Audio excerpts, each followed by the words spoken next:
How an ordinary school kid brought Sony to its knees. The story of GeoHot.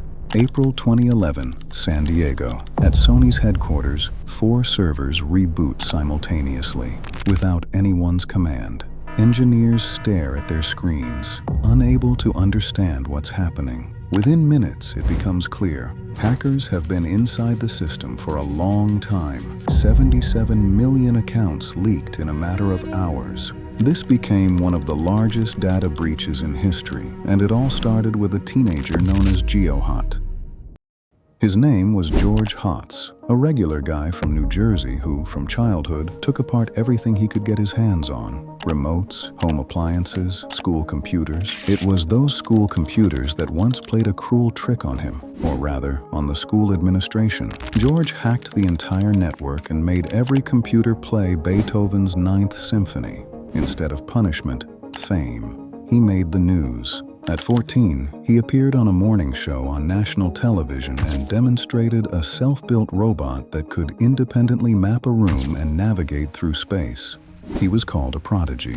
But the real explosion came in 2007 when Apple released the first iPhone. The device was locked to a single carrier, AT&T, expensive, overloaded, and unreliable.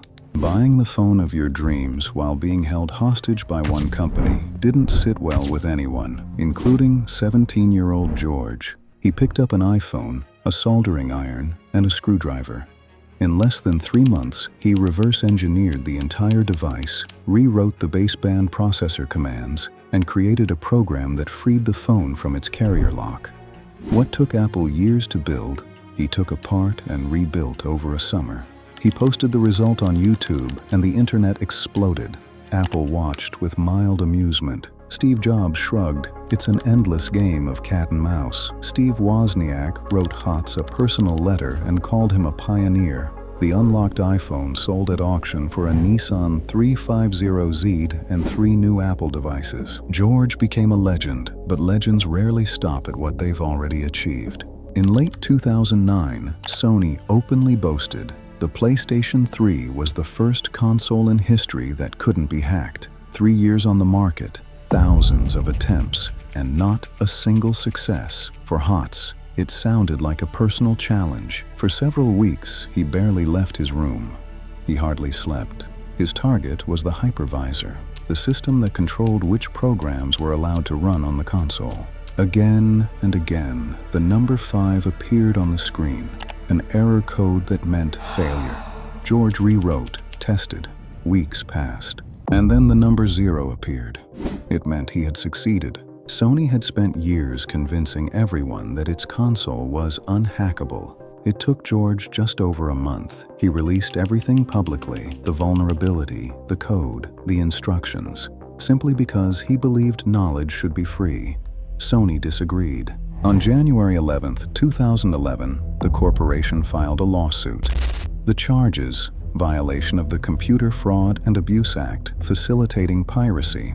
But Sony went further than just the courtroom. The company obtained a court order to access data from Twitter, YouTube, Google, and Hotz's hosting provider. They wanted everything: who left comments, who liked his posts, who downloaded his code. They secured the right to review George's PayPal transaction history for the past 2 years, to identify everyone who had ever sent him a donation, regardless of the reason. Thousands of ordinary people, viewers, fans, random users, were now at risk, simply because they once clicked like on someone else's video. This was no longer about protecting intellectual property.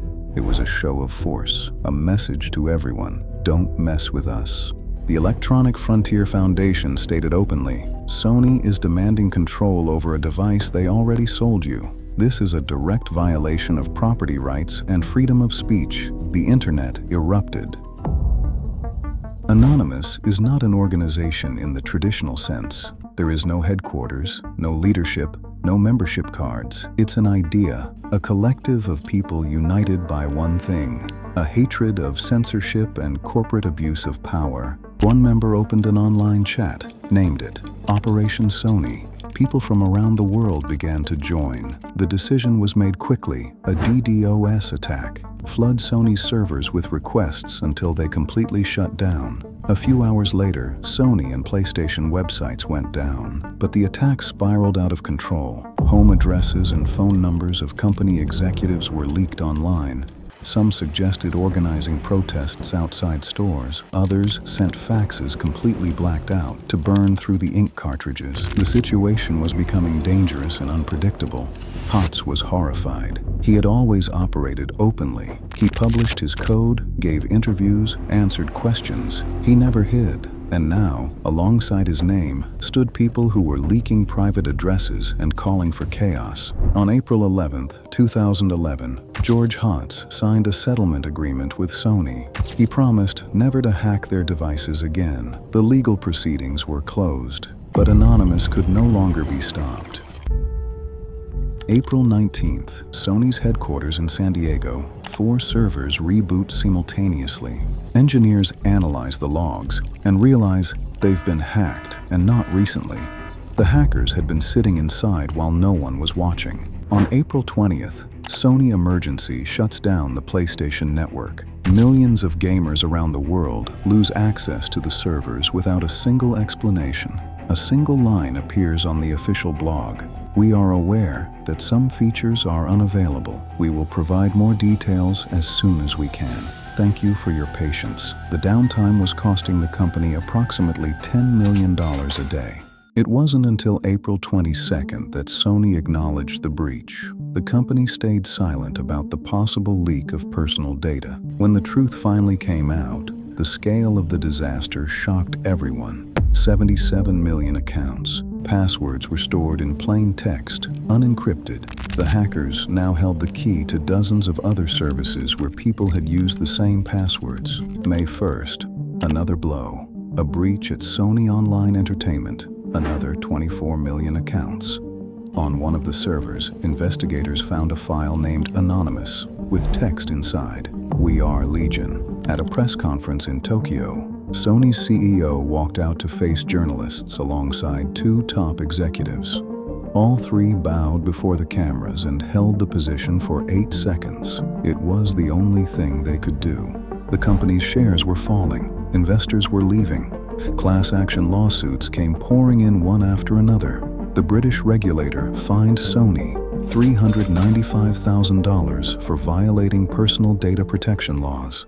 On June 2nd, the final blow landed. Hackers from LulzSec breached SonyPictures.com using a simple SQL injection and stole user data. In their statement, they wrote, "A company of this scale was storing passwords in plain text. This wasn't a hack. It was a walk through an unlocked door." The total damage from all the attacks, over $171 million, not counting the reputational damage, which can't be measured in money. Hotz received a lifetime ban from using Sony products. It seemed like the end of the story, but Facebook came calling, then Google. Elon Musk personally offered him a contract to build an autopilot for Tesla, $12 million. George listened and responded, "I'll build the autopilot, but not for you. I'll build it for everyone, and release the code publicly. Because if I give everything to you, you'll create a closed system where the consumer is once again trapped by someone else's rules. And I want people to be free." In 2015, George Hotz founded his own company and developed an autopilot system that can be installed on any car. He stayed true to himself. A guy with a screwdriver who challenged 2 corporate empires and never backed down in either case, ultimately just kept doing what he believed in, building technology for people, not for corporations. The story of Sony and GeoHot is not just a story about hacking, it's a story about what happens when an enormous force goes to war with a principle. The principle doesn't surrender, and the force loses $171 million and the trust of millions of people. Yo, it's GeoHot! And for those that don't know, I'm getting sued by Sony. Let's take us out of the courtroom and into the streets. I'm a beast, at the least you'll face me in